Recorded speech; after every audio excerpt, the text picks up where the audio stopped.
morning I found the ceramic mug my grandmother left me shattered on the kitchen floor. I told myself it was an accident.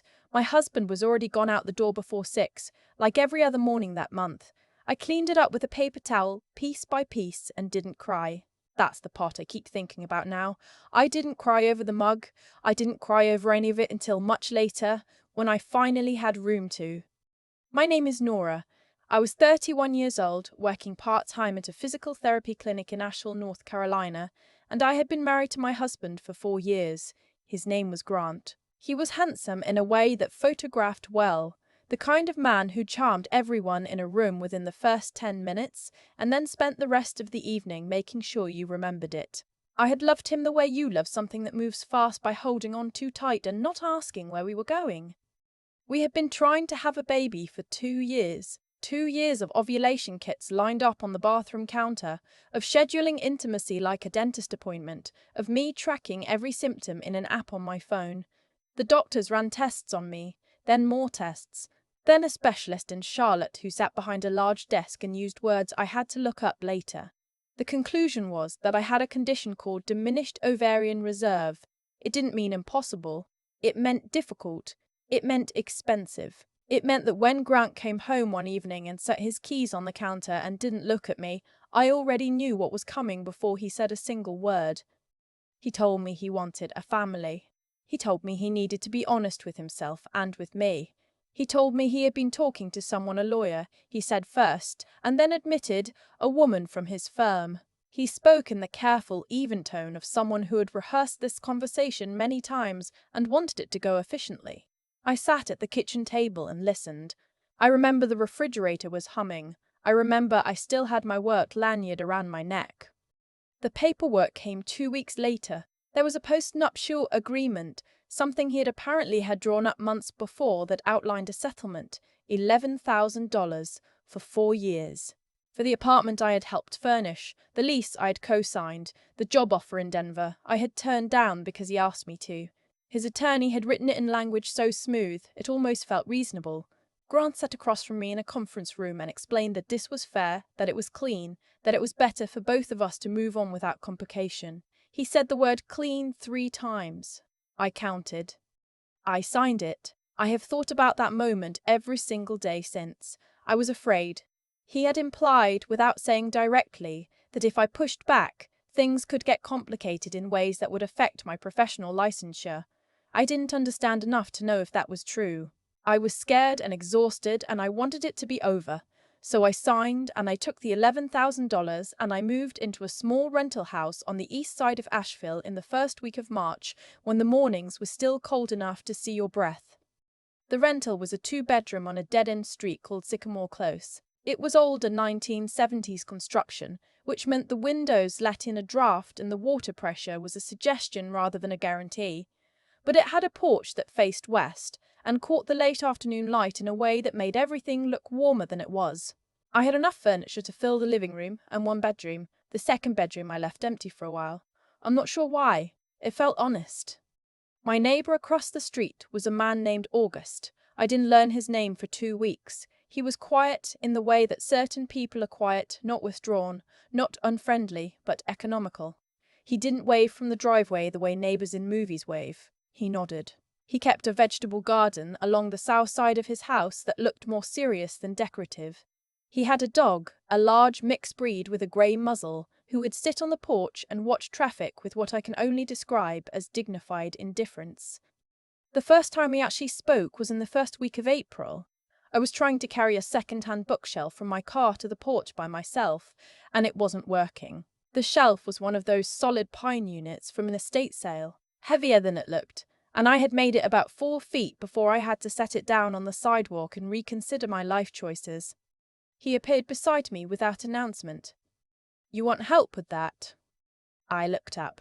He was maybe late 30s, medium height, with the build of someone who used to be in very good shape and still mostly was. He was wearing a canvas jacket and holding a coffee mug like he had just stepped off his porch, which he had. "I'm fine," I said, which was demonstrably untrue. He looked at the bookshelf. He looked at me. He picked up his end without another word.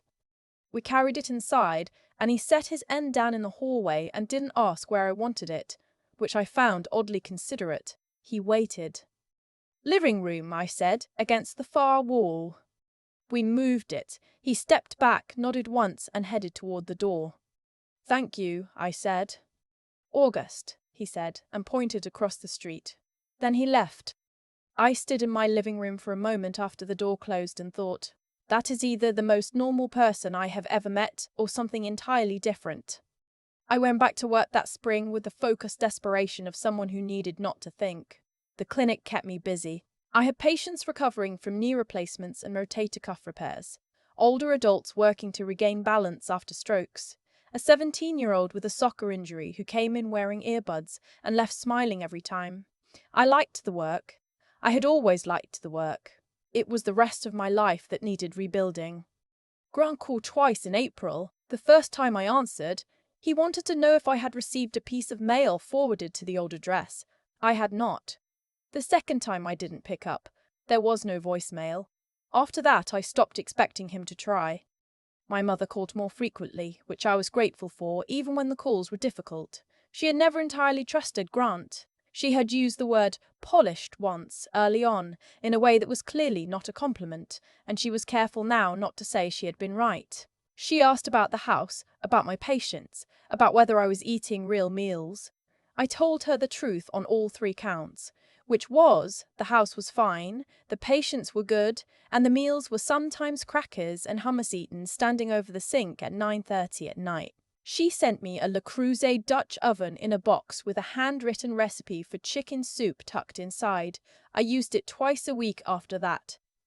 August, and I developed the kind of neighbourly rhythm that doesn't require planning. He would be out in his garden early on weekend mornings when I went for walks, and we would exchange a few words about the weather, about the tomato plants, about the dog whose name I learned was Walter. I started leaving earlier on the days I worked morning shifts, and I noticed I was looking across the street before I got in my car, though I told myself it wasn't for any particular reason.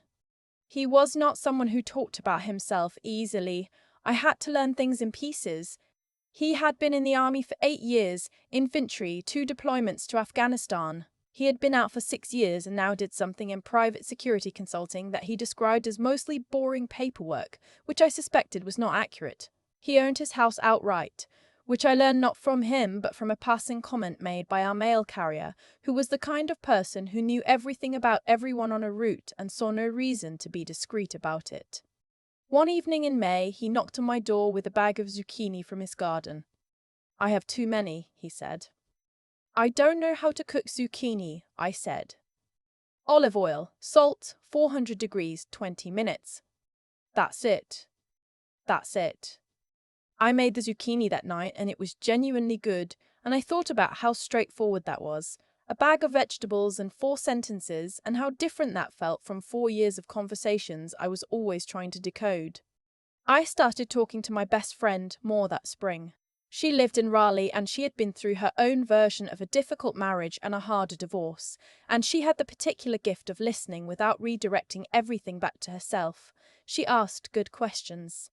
She told me once, on a phone call that went until midnight, that the right person would feel like exhaling. I wrote that down. I looked at it sometimes when I couldn't sleep. In June, Grant filed an amended motion on something related to a joint account we had apparently not fully closed. His attorney sent a letter. It was aggressive in tone, implying that I had made unauthorized withdrawals, which was not true. I had taken exactly $800 from that account the week before I moved out, which was money I had deposited myself, and I had documentation proving it. I sat at my kitchen table with the letter and felt the familiar cold wash of it, the way his tactics had always worked, which was to make me feel like the rules only applied to me. August knocks on my door that evening for an unrelated reason. He was returning a casserole dish my mother had sent food in, and I had left on his porch by mistake. He saw my face and the papers on the table and didn't say anything for a moment. "You okay?" "My ex-husband is being creative with the truth," I said. He sat down at the table. He looked at the letter without touching it.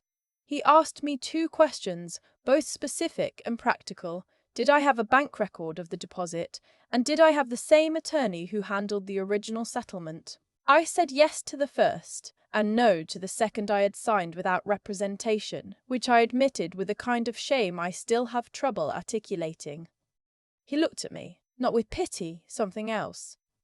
You should call someone Monday morning, he said, not the same firm, someone new. He wrote a name and number on the corner of the paper. She's good. She used to work with military families, financial disputes. She'll look at the original agreement too. I looked at the name. How do you know her? I've referred people to her before, he said, and then, because he was August, she's good, that's all. He left. I looked at the number for a long time, then I put it on my refrigerator. I called on Monday. The attorney, her name was Patricia, which I won't change because it's not a character in a story. It's just what her name was, reviewed everything and told me within 45 minutes that the original postnuptial agreement had procedural problems. I had signed without independent counsel. Depending on the state, that created grounds for challenge. She was not making me promises. She was giving me a map. I did not say anything about this to August right away. I was not sure yet what we were, which is its own complicated thing to explain. He was present in my life in the way that consistent people are present reliably, quietly, without making a performance of it. He brought vegetables. He shoveled my walkway once in February without being asked and without mentioning it afterward. He came over one Sunday afternoon when I was trying to rehang a curtain rod and the drywall anchor kept stripping, and he fixed it in 12 minutes and then stayed for coffee, and we talked for 2 hours about things I cannot fully reconstruct now, but remember as feeling easy. I was not falling in love with him, the way it happens in the stories where you can point to the moment. It was more like I kept looking up and he was already there. In July, I told him about the attorney and what she had found. His expression didn't change much. He nodded slowly. Good, he said. Did you know, I asked, when you gave me her number, did you already know something was wrong with the agreement? He was quiet for a moment. I knew enough to think it was worth looking at. August. You had moved into a house alone in March with a second-hand bookshelf, he said. After 4 years of marriage, I did the math. I should have been angry. I think he expected me to be. I sat with it for a while. The idea that he had noticed, had thought about it, had held on to a name just in case. In my previous life, attention had always come with a price. Someone paid attention to you and then used what they knew. I had learned to be careful with people who saw things. But August had not used it. He had handed me a number and gone home. He had waited. Why? I asked. He looked at his hands. Because it was the right thing to do, he said, and because I didn't want you to stay afraid of something that had a solution. There is no clean way to describe the thing that moved through me in that moment. It was not romantic exactly. It was more fundamental than that. It was the feeling of being seen by someone who did not want anything from the seeing. I drove to Raleigh to see my best friend that weekend. I sat on her back porch and told her everything. She listened, and then she looked at me over her coffee mug and said, Nora, he shoveled your walkway. I know. In February. I know. And didn't say anything. I know. She set down her mug. I'm just saying, some people announce everything they do. Some people just do it. She paused. Pay attention to the second kind. The legal process moves slowly, the way legal processes do when someone with money is resisting. Grant's attorney filed responses. Patricia countered. There were emails and motions and a mediation session in September that went 4 hours and ended without resolution. Grant was cooperative on the surface and obstructive underneath, which had always been his way. He told the mediator that he was simply trying to protect what was equitable. He used the word equitable 4 times. I counted again. Old habit. What I did not know until October was the full picture of August's professional work. I had known it was security consulting. I had known he worked with private clients, sometimes corporations, sometimes individuals with complex situations. I had not known, or perhaps had not let myself know, that one of the things his company did was due diligence investigations for legal proceedings. Background analysis, financial forensics in some cases. He had a small team, 2 full-time people, a handful of contractors. His company had been involved in a case the previous year that had resulted in a significant fraud conviction in Buncombe County, which I had read about in the local news without connecting anything. He told me himself in October, sitting at my kitchen table with Walter asleep on my kitchen floor like he owned it. "I want you to know what I do," he said, fully. He explained it carefully. He told me that nothing he knew about my situation had been obtained through any professional capacity. He had not run a file on Grant. He had not done any investigation on my behalf outside of normal personal knowledge. He had simply recognized a pattern of women in a controlled situation moving out suddenly and had offered what help he could in the way that was available to him. "I'm telling you now because it's going to come up," he said, "and I'd rather it come from me." I thought about it. Has it already come up? He nodded slowly. "Your ex-attorney had someone pull my business registration last month. They're building a narrative." I took a breath. "What narrative?" "That your legal challenge was coordinated. That there's something improper between us that influenced your decision to retain counsel." I stared at him. "That's—" "I know what it is," he said. "Is there anything they can use?" "No," he said, "because there isn't anything to use. I gave you a name. That's it." He looked at me steadily. "But I want you to be prepared." What I was prepared for and what I felt were two different things. I was 31 years old and I had signed away 4 years of my life for $11,000 because I was scared, and the same person was now trying to use the first good person I had let near me as a weapon. I sat with that for a while. I did not cry at the kitchen table. I have noticed that I never cry in the moment when things are the worst. I cry later, alone, in the car or in the shower, when the emergency is over and the adrenaline runs out and the body finally allows it. "Okay," I said. "What do we do?" "You do nothing differently," he said. "Patricia handles the legal end. I'll put together a documentation package on my end, disclosures, timelines, communication records, everything clean and above board." He paused. "And you don't let him make you small again?" I looked at him across the table. Walter shifted in his sleep and his tail thumped once on the floor. "I'm not going to," I said, and for the first time in a long time I meant it. The mediation reconvened in November. Grant arrived with a different attorney, a sharper one, more aggressive, and opened by raising questions about the nature of my relationship with August and its influence on my legal decisions. Patricia was prepared. She produced August's voluntary disclosure package, which was 26 pages of documentation demonstrating exactly what had and had not occurred. The mediator read it. Grant's attorney made 2 more attempts to redirect and was shut down both times. Grant sat very still during this. He had a way of going still when he lost control of a room, and I had spent 4 years learning to read that stillness as a threat. I watched it now and felt something I can only describe as distance. Not indifference, just distance. The kind that comes when something that used to have power over you finally doesn't. The final agreement reached in mediation was different from the original by a meaningful amount. I won't go into exact numbers because that's not the point. The point is that there was a correction, a real one, of something that had been done unfairly. Patricia said afterward that the original agreement had been structured to intimidate rather than to settle, which was, she noted with some precision, a different thing. My mother cried when I told her. I did not until later in the car.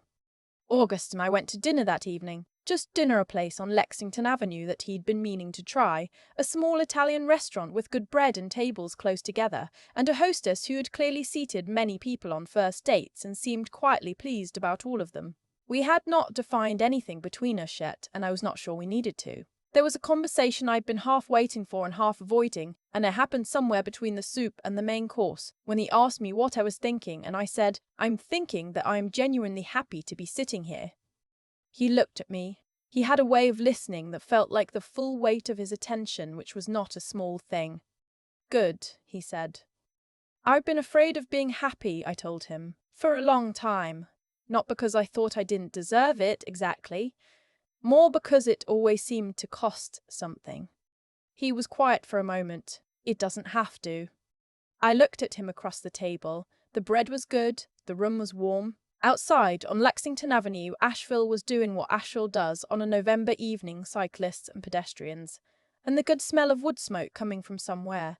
And I thought, I am 31 years old and I am starting over, and it does not feel like starting over. It feels like finally starting. We spent Thanksgiving with my mother, who drove down from Knoxville and made her cornbread dressing in my new Dutch oven and shook August's hand for just slightly longer than a normal handshake and looked at me afterward with an expression that required no translation. He helped do the dishes, which my mother noted approvingly 3 separate times to 3 different people on 3 separate phone calls she made from my guest room that evening. By spring the following spring, not the one I had moved through and shock things had settled into something I did not have language for yet but could feel clearly. I had taken on more hours at the clinic. I had started to save money seriously. My empty second bedroom had a reading chair in it now, and a small bookshelf and good light in the mornings, and I had decided to stop thinking of it as a placeholder for something I hadn't figured out yet, and start thinking of it as a room that was good on its own terms. In February, I missed a period. I took 3 tests over 2 days because I did not trust the results. Then I sat on the edge of the bathtub for a long time. The condition I had been diagnosed with diminished ovarian reserve had never been a guarantee of infertility. It had meant difficult. The doctors had said possible. I had stopped thinking about possible because it had belonged to a version of my life I had walked away from, and it had felt safer not to carry it forward. I was 32 years old. I was sitting on the edge of a bathtub in a house on Sycamore Close on a Thursday morning with a test in my hand, and the word possible had quietly become true. I told August that evening. I drove across the street and knocked, and when he opened the door, I held up the test without saying anything. He looked at it. He looked at me. Something moved across his face that I had not seen before. Not exactly surprise, more like the specific expression of someone who has steeled themselves against wanting something for a long time and has just been told they can stop. He sat down on his front steps. I sat down beside him. Walter came and put his grey muzzle on my knee. "Okay," August said, after a while. "Yeah," I said. "How are you?" I thought about it honestly. I don't know yet. Scared, but not the bad kind of scared. He nodded. He reached over and took my hand. He held it the way people hold things they intend to keep. The pregnancy was uncomplicated in most ways and complicated in a few. I developed gestational hypertension in the 3rd trimester, which required monitoring and modified activity and a great deal of patience from everyone involved, including my patients, who collectively sent me a card signed by 17 people when I went on early leave.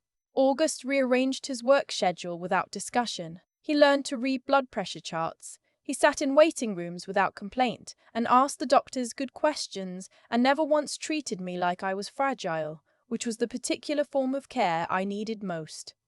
My mother came down in August the month, not the man, and stayed for 3 weeks, which meant the house smelled like good food constantly, and my linen closet was reorganized in a way I will probably never be able to replicate. She and August developed an easy partnership in the kitchen that I observed from the couch with something that felt a lot like contentment. My daughter was born on a Tuesday morning in late September at the hospital on Biltmore Avenue, 7 pounds 4 ounces. With her eyes open and an expression of intense focus that the nurse said was unusual and that I recognized immediately because I had seen it across a driveway and a kitchen table and a restaurant table and a great many ordinary moments over the past year and a half. We named her June, not for any single reason, because it felt like the beginning of something warm. Grant learned about the birth through mutual acquaintances eventually. I do not know exactly what he felt or if he thought much about the years he had spent deciding I was the problem. I do not spend significant time thinking about what he thinks. That is not forgiveness, necessarily, or indifference. It is more that the amount of interior space I used to give him has been redistributed, given to things that earned it. What I know is this. I signed away 4 years for $11,000 because I was afraid of a man who had learned to use my fear as a tool. I moved into a drafty house on a dead-end street in March with a second-hand bookshelf, and not much else. My neighbour came and helped me carry it inside, and then went home, and came back again with zucchini, and kept showing up in the quiet and consistent way of people who mean what they do, rather than what they say. I used to think that what I needed was someone to rescue me. I understand now that that was never quite right. What I needed was someone who recognized that I was capable of rescuing myself and who handed me the tools and stood nearby in case I needed another set of hands. August and I got married the following May on a Saturday afternoon in my mother's backyard in Knoxville with a judge who had once served in the same army division as August and cried through the vows. June was 4 months old and slept through the ceremony in a carrier against my chest, one small fist wrapped around the strap, heart beating steadily against mine. My best friend gave a toast. She said many things, most of which were funny and some of which were true, and at the end she looked at me and said, "Some people exhale for the first time when they're 31. Better late than never." I laughed. I was still laughing when August took my hand, and I thought about a cold morning in March and a ceramic mug in pieces on the floor and the question of how you rebuild something that has been broken, and the answer, which took a while to learn, you don't always rebuild. Sometimes you let the broken thing be broken, and you build something else entirely, and it turns out to be better than the thing you lost, and you were just not far enough along the road yet to see it. Walter lived to be 14. He spent the last 2 years mostly on the porch, watching traffic, dignified as ever. June could say his name before she could say much else. I think about that sometimes, the way the smallest things become load-bearing walls in a life. A bag of zucchini, a name on a refrigerator, a hand held like it was meant to stay. I keep thinking about the woman who sat at that kitchen table and signed her name on a document she hadn't had anyone review. I understand her. I don't judge her. She was doing the only thing she knew how to do in that moment, which was survive the room she was in. But I also know now that fear is not a plan. It is a starting point, and at some point you have to decide whether it is also where you end. Grant was not a mystery. That is the thing about people who use control as a tool. They are not complicated. They are consistent. Every decision he made followed its own logic. Maximize what he kept, minimize what he kept, minimize what he gave, and manage the people around him well enough that no one pushed back. He succeeded for a long time because I had not yet learned that compliance is not the same as peace. I mistook the absence of conflict for safety. They are not the same thing. What changed was not one decision, it was a series of small ones. Calling the attorney on a Monday morning, reading the letter twice instead of once, and deciding to ask a question instead of shrinking. Staying in the room during mediation when every instinct I had was to apologize and settle. None of those moments felt significant while they were happening. They felt like survival. But they added up to something different than what I had been building before, which was a life designed around making someone else comfortable with my existence. August understood something I had not yet learned to name, which is that competence and character are not the same as loudness. He did not announce himself. He showed up repeatedly in ways that required nothing from me in return, and then, when I needed actual help, he gave me the specific kind I needed rather than the kind that would have made him feel useful. That distinction matters more than I can explain. There is a version of help that is about the helper. What he offered was just help, directed at the actual problem. I think about my daughter June, and what I want her to know when she is old enough to understand any of this. I want her to know that integrity is not dramatic. It does not announce itself. It looks like a man writing a name on a piece of paper and handing it across a table. No explanation required. I want her to know that real intelligence, the kind that matters in a life, is knowing when something is wrong and having enough clarity to name it, even when it costs you something. And I want her to know that endurance is not the same as suffering through. It is the willingness to keep making small correct decisions, long after the momentum runs out, long after you stop being sure they are working, until one morning you look up and realize they did. I was 31 when I moved to Sycamore Close with a second-hand bookshelf and a settlement check that represented 4 years of my life. I am not angry about that anymore. What I got in exchange, eventually, indirectly in ways I could not have planned, was a life I actually chose. June is asleep down the hall right now. August is reading in the other room. Walter is gone, but his memory is load-bearing in this house in ways that would take too long to explain. The mug my grandmother left me shattered on a kitchen floor in a house I no longer live in. I do not miss it. I have other things that hold what I need them to hold.